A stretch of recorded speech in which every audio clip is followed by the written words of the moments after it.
Subhash party एक बार करतल ध्वनियों से इनका फिर अभिनंदन करें और स्वागत करें। जिंदाबाद जिंदाबाद जिंदाबाद जिंदाबाद जिंदाबाद। बहुत बहुत धन्यवाद आदरणीय अध्यक्ष जी श्री अशोक श्रीवास्तव जी।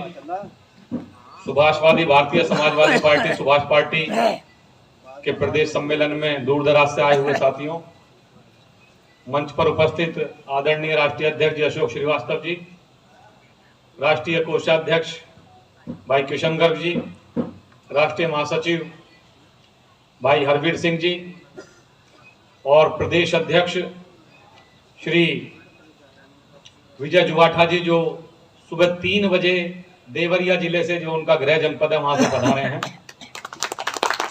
जिला अध्यक्ष बड़े भाई श्री वीर सिंह त्यागी जी, महानगर अध्यक्ष श्री श्यामवीर यादव जी, संगीता जी, धर्मी देवी जी और जितने भी कार्यक्रम में उपस्थित साथी हैं, सभी का सुभाषवादी भारतीय समाजवादी पार्टी सुभाष पार्टी की तरफ से आदरणीय साथियों मैं स्वागत करता हूं। आप सभी लोग इतनी ठंड में और ऐसे समय में पधारे हैं, आप सभी बहुत साधुवाद के पात्र हैं। आदरणीय अध्यक्ष जी ने मुझे आदेश दिया है, जो हमारी पार्टी का नाम है सुभाषवादी भारतीय समाजवादी पार्टी, इसमें बेसिक नाम है सुभाष, नेताजी सुभाष चंद्र बोस जी का, और कल उनका जन्मदिन भी है। 23 जनवरी 1897 को उड़ीसा के कटक में कोडी लीची जगह पड़ती है, वहां उनका जन्म हुआ। और सभी लोग जानते हैं कि एक 45 साल का उनका जीवन हमारे सामने है, 48 साल का, 18 अगस्त 1945 तक, 23 जनवरी 1897 से।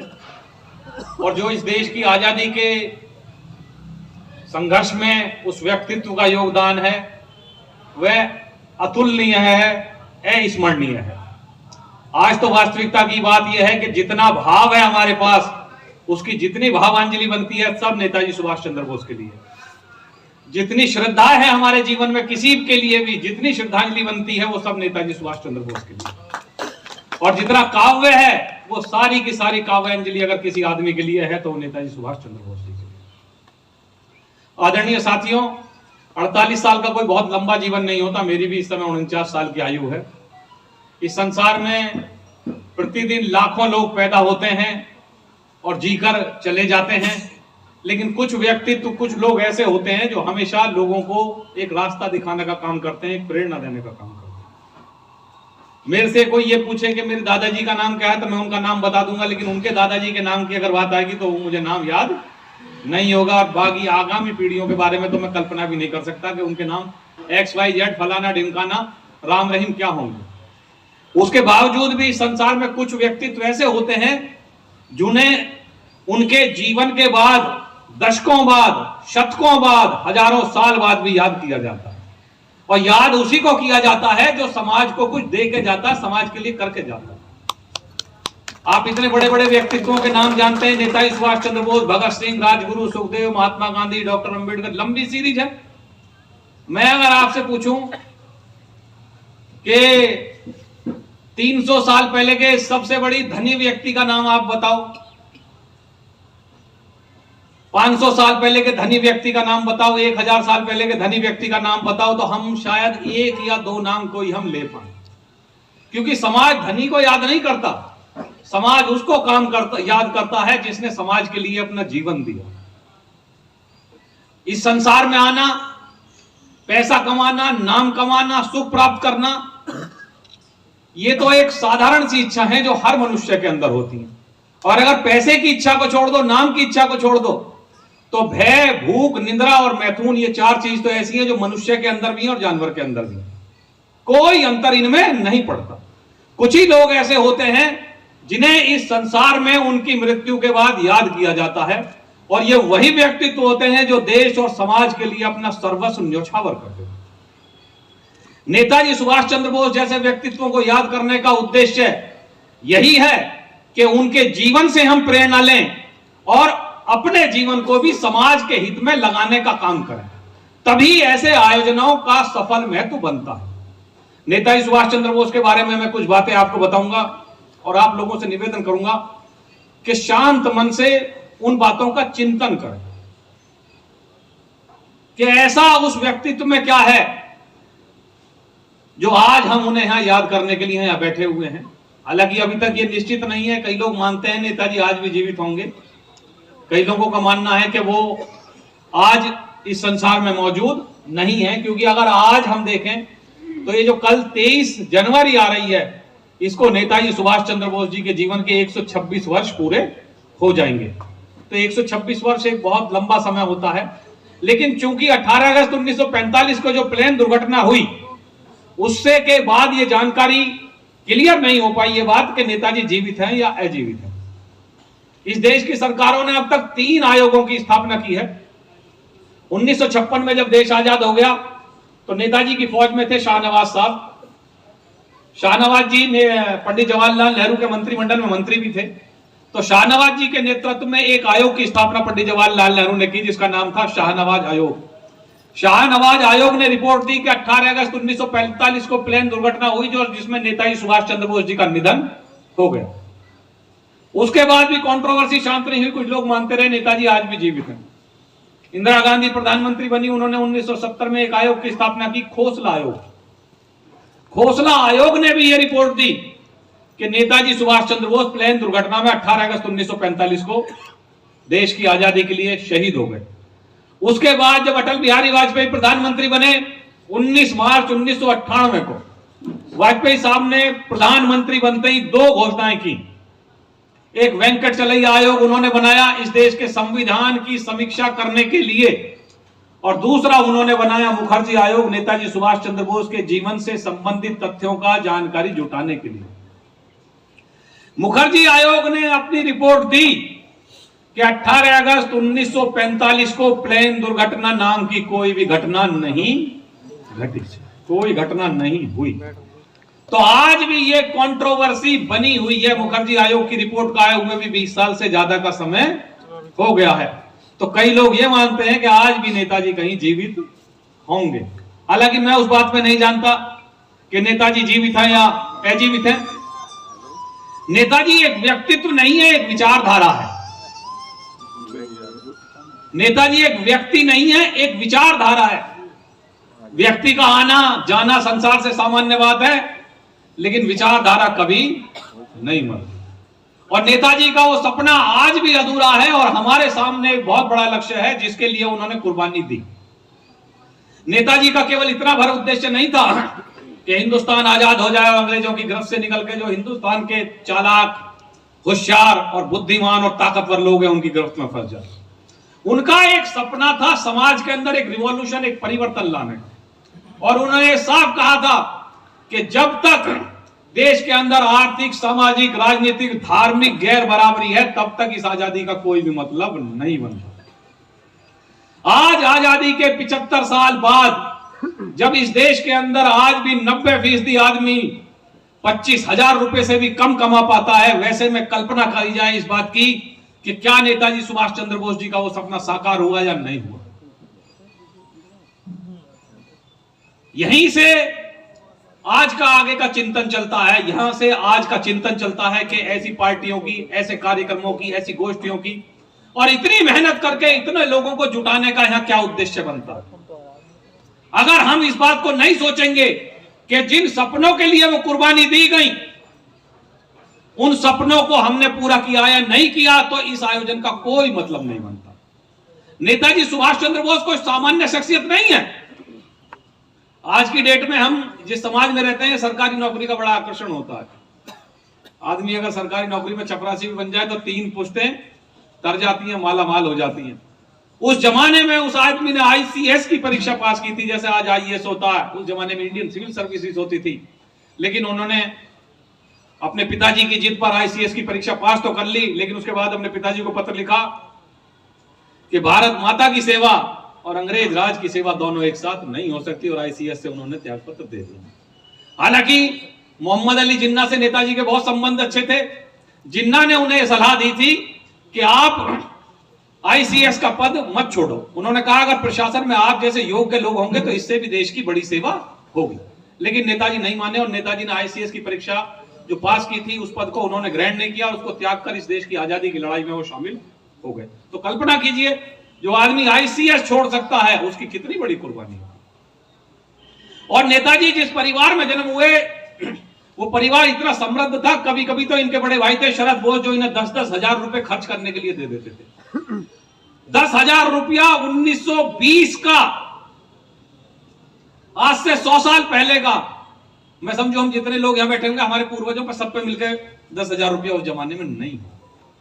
इतने समृद्ध परिवार में उस आदमी का जन्म हुआ। पूरा परिवार ऐसा था कि या तो प्रशासनिक सेवाओं में थे पूरे परिवार के लोग या सरकारी अधिकारी थे। लेकिन उस आदमी ने इन तमाम चीजों को छोड़कर सारे सुखों को लात मारकर इस देश की आजादी को चुना और इस देश की आजादी के लिए वो रास्ता अपनाया जो सबसे ज्यादा संघर्ष का रास्ता। जिस समय 16-17 जनवरी 1941 को वो अपने घर से निकले हैं, नेताजी 6 बीमारियों से पीड़ित थे।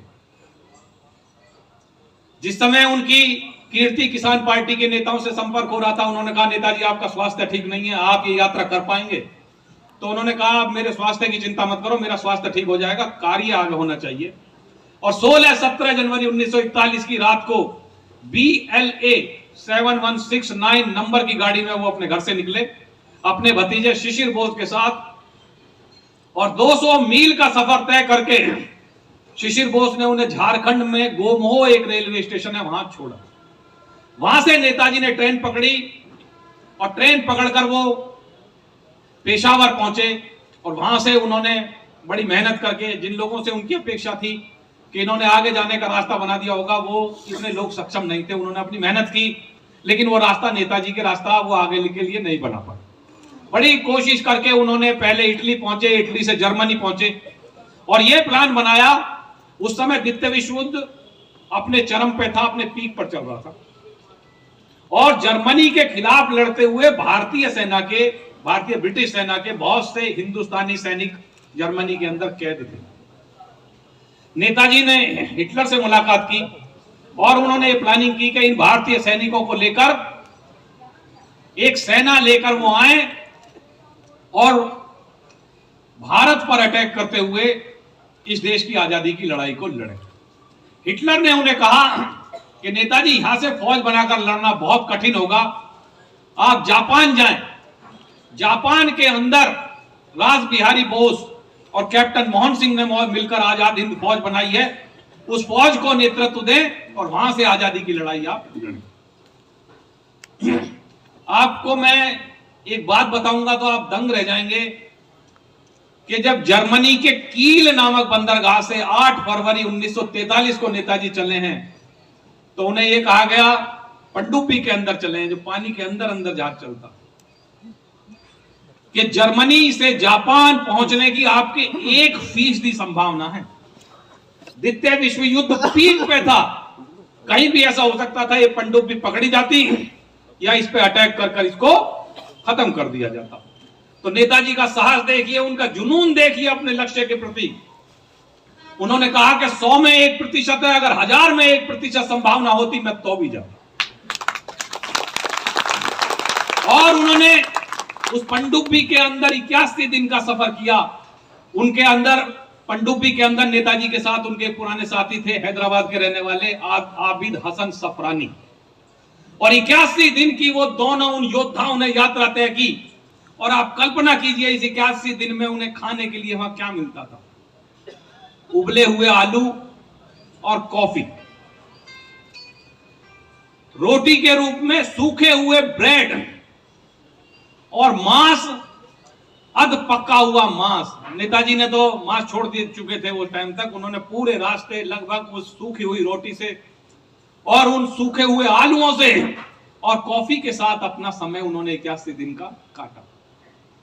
और वो पनडुब्बी ऐसी थी, या तो आप उसमें खड़े हो सकते थे या केवल लेट सकते थे, उस पनडुब्बी के अंदर बैठने की भी व्यवस्था नहीं थी। ये 81 दिन का समय, अगर मैं यहां ये कार्यक्रम हमारा चलते चलते अगर 81 दिन खाना लेट हो जाए तो एक अव्यवस्था फैल जाएगी यहां पर। और वो आदमी 81 दिन आबिद हसन सफरानी और नेताजी सुभाष चंद्र बोस उस पनडुब्बी के अंदर 81 दिन रहे और उन्होंने वो भोजन किया। और जब जाकर मेडागास्कर पहुंचे और उसके बाद छोटी एक नाव में 6 दिन रहे और जब जाकर जापान में जाकर उन्होंने उस फौज को अपने नेतृत्व में लिया और उन्होंने फौज नहीं, उन्होंने सरकार बनाई। नेताजी ने गठन किया आजाद हिंद सरकार का और खुद को उसका प्रधानमंत्री बनाया और राष्ट्रपति बनाया और उस जमाने में 9 देशों ने उस सरकार को मान्यता प्रदान की और इस देश की आजादी की लड़ाई को उन्होंने लड़ा। तो ये नेताजी का साहस है। और उस आदमी की बुद्धि देखना आप, बुद्धि तो इसी से पता लग जाती है। आईसीएस का कंपटीशन पास करना कोई मामूली बात है, पीसीएस का पास करना क्या, थानेदार की नौकरी क्या, और चपरासी का भी अगर रिटन टेस्ट देना आदमी को पड़ जाए तो उस तक को पास करना, क्लियर करना कठिन होता। उस फौज को उन्होंने बनाया। ये बातचीत हुई कि कम से कम 9 करोड़ रुपया चाहिए लड़ाई के लिए। उन्होंने पैसा इकट्ठा किया और 18 करोड़ रुपए उस जमाने में आए। एक बंदे थे हबीबुर रहमान। हबीबुर रहमान ने नेताजी सुभाष चंद्र बोस को 1 करोड़ रुपया उस जमाने में दिया। उस जमाने का 1 करोड़ रुपया आज का 1000 करोड़ रुपए बनेगा कम से कम। ये नेताजी सुभाष चंद्र बोस की बुद्धि थी और उनके प्रति लोगों का ऐसा समर्पण था। महिलाओं ने अपने जेवर निकाल के दे दिए। एक बटाई नाम की महिला थी जिसने 30 लाख रुपए नेताजी सुभाष चंद्र बोस को उस जमाने में दिए और 18 करोड़ रुपए उन्होंने इकट्ठे किए। और जापान के अंदर जो रास बिहारी बोस ने और कैप्टन मोहन सिंह ने फौज बनाई थी, इसको नेतृत्व दिया और लोगों की भी भर्ती करनी उन्होंने शुरू की। और ये 8000 की जो फौज उन्हें मिली थी, इस फौज की संख्या बढ़ाकर उन्होंने 60,000 कर और हिंदुस्तान की आजादी की लड़ाई को उन्होंने लड़ा। और जो आपके अंडमान निकोबार कहलाते हैं, इनको उन्होंने आजाद कराया। मणिपुर तक, मोइरांग तक उनकी ये फौज पहुंच गई लड़ते लड़ते और अंग्रेजों के अंदर एक खलबली छा गई।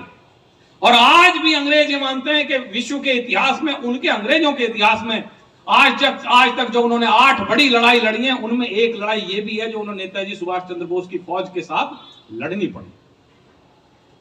यह सवाल पूछा जाता है कि आखिर 1947 में ऐसी क्या परिस्थिति बनी थी जो अंग्रेज इस देश को छोड़ने के लिए मजबूर हुए। वो परिस्थिति थी नेताजी सुभाष चंद्र बोस की आजाद हिंद सरकार और उनकी आजाद हिंद फौज। नेताजी से पहले भी 2 बार आजाद हिंद फौज इस देश ने बनाई। 1857 में हरियाणा के थे राव तुलाराम, उन्होंने आजाद हिंद फौज बनाई थी। 1914 में जिस समय प्रथम विश्व युद्ध चल रहा था, तो यहीं के राजा थे अलीगढ़ के, मुझे नाम ध्यान नहीं आ रहा है उनका, उन्होंने फौज बनाई। लेकिन वो फौज भर्ती नेताजी ने पूरी एक सरकार बनाई और जिस तरीके से इसको इन्होंने संचालित किया, कोई भी और दूसरा आदमी नहीं कर सकता। तो सवाल यह है कि आखिर उस जमाने में ऐसी क्या परिस्थिति बनी जिसकी वजह से अंग्रेज इस देश को छोड़कर भागे। नेताजी ने अपनी लड़ाई के 2 पक्ष रखे। पहला, बॉर्डर पर लड़ते हुए कुर्बानी देना और देश को आजाद कराने की कोशिश करना। दूसरी, अंग्रेजों के लिए भारतीयों की लड़ने वाली फौज की संख्या थी 25 लाख। दूसरा पक्ष ये रखा उस फौज के अंदर बगावत करवा। जिस समय 18 अगस्त 1945 को नेताजी इस परिदृश्य से चले गए, वो जीवित है या अजीवित है वो एक अलग लड़ाई है। उसके बाद 1946 में बंबई के अंदर नौसेना ने विद्रोह किया और उस नौसेना के विद्रोह के बाद कितनी जगह इस देश में सेनाओं ने विद्रोह करना शुरू किया। और तब अंग्रेजों को यह लगा कि जिस फौज की बदौलत हम हिंदुस्तान पर शासन करते थे, अब वो फौज हमारे प्रति वफादार नहीं रही है, अब हम इस देश पर रूल नहीं कर पाएंगे। तब उन्होंने निर्णय लिया कि हम इस देश को छोड़कर जाएंगे। तो इस देश की आजादी की लड़ाई में अगर सबसे ज्यादा योगदान किसी ने दिया है और किसी आदमी ने सबसे निर्णायक चोट मारी है, तो वो नेताजी सुभाष चंद्र बोस। ऐसा इस आदमी का साहस था और उनका भाग्य देखिए, जिस देश को वो सब कुछ मानते थे, उस देश को उन्हें देखने का मौका मिला या नहीं मिला, ये कुदरत ही जानती है, ईश्वर जानता है, नियति जानती है। लेकिन आज हमारे पास कोई ऑथेंटिक जानकारी इस बात की नहीं है कि नेताजी सुभाष चंद्र बोस जीवित है या अजीवित है। नेताजी जीवित हैं या अजीवित है, लेकिन उनकी कुर्बानी, उनका साहस, उनकी बुद्धिमत्ता और एक देश को बनाने के लिए जो साहस चाहिए, वो उनका हमारे बीच मौजूद है। किसी व्यक्ति से, मेरे दादाजी स्वतंत्रता सेनानी थे, वो कहते थे कि देने वाला सबको सब कुछ देगा। ये नेताजी सुभाष चंद्र बोस के लिए समर्पित है कविता। जवाहर को ताज देगा, गांधी को स्वराज देगा, दीन दुखियों को लाज देगा, भूखों को अनाज देगा, देने वाला सब कुछ देगा मगर ना अपना राज देगा। सुभाष चंद्र बोस ने जिसको जो चाहिए था सबको सब कुछ दिया, लेकिन अपना राज उन्होंने किसी को नहीं दिया कि सुभाष चंद्र बोस आज कहां है। और ये देश सैकड़ों सालों तक, हजारों सालों तक नेताजी सुभाष चंद्र बोस की कुर्बानी को याद करता है। लेकिन सवाल केवल कुर्बानी को याद करने का नहीं है, सवाल याद करने का है उनकी विचारधारा। जिस देश को नेताजी आजाद कराना चाहते थे, उस देश के 47 में 2 टुकड़े हुए और 1971 में वो 2 टुकड़े 3 टुकड़े हो गए। और अगर पश्चिम की ताकतों का हस्तक्षेप इस देश में ऐसा ही बना रहा तो किस दिन इस देश के 3 टुकड़े हो जाए इसकी भी आप कल्पना नहीं कर सकते। अमेरिका का राष्ट्रपति हो, एक दिन वो अपने साथ भारत के प्रधानमंत्री को बैठा के बात करता है, अगले दिन वो बैठा के अपने साथ पाकिस्तान के प्रधानमंत्री को बात करता है। जिस दिन भारत के प्रधानमंत्री को वो बिठाकर बात करता है, यहाँ सारे भारतीय जनता पार्टी वाले बड़े बड़े भाषण गाने लगते हैं, देखो नरेंद्र मोदी जी की कितनी इज्जत हो रही है। अगले दिन वो अगर इमरान खान प्रधानमंत्री है तो उसको अपने पास बैठा लेता है, और नहीं है तो जो अब बने हैं दूसरे, इनको अपने पास बैठा लेता है। और ये लोग खुश हो जाते, पाकिस्तान वाले खुश हो जाते हैं। लेकिन स्थिति क्या है? स्थिति यह है कि इस दक्षिण एशिया महाद्वीप के अंदर जितना हिंदू मुसलमान के बीच गैप बढ़ेगा, जितना भारत और पाकिस्तान के बीच हिंसा बढ़ेगी, उतना लाभ यूरोप की और अमेरिका की ताकतों को होगा। इस स्थिति को समझे बिना इस देश की राजनीति आगे नहीं बढ़ सकती। यह एक बहुत बड़ा यक्ष प्रश्न है भारत के सामने। जसवंत सिंह बीजेपी के एक बड़े नेता थे, उन्होंने एक किताब लिखी मोहम्मद अली जिन्ना के ऊपर 2010 में। और जसवंत सिंह, जिनका पूरा जीवन समर्पित रहा भारतीय जनता पार्टी के लिए, वो फाइनेंस मिनिस्टर भी बने और डिफेंस मिनिस्टर भी बने।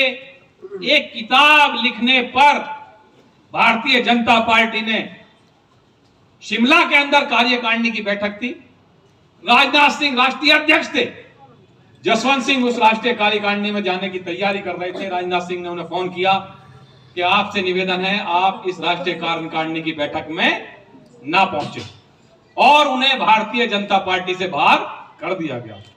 जिस आदमी ने अपनी पूरी जवानी, पूरा जीवन एक विचारधारा के लिए सौंप दिया हो, उसके साथ ऐसा अन्याय का काम इसलिए किया गया कि उन्होंने एक बात ऐसी कह दी जो इस विचारधारा, इस संगठन की विचारधारा के खिलाफ।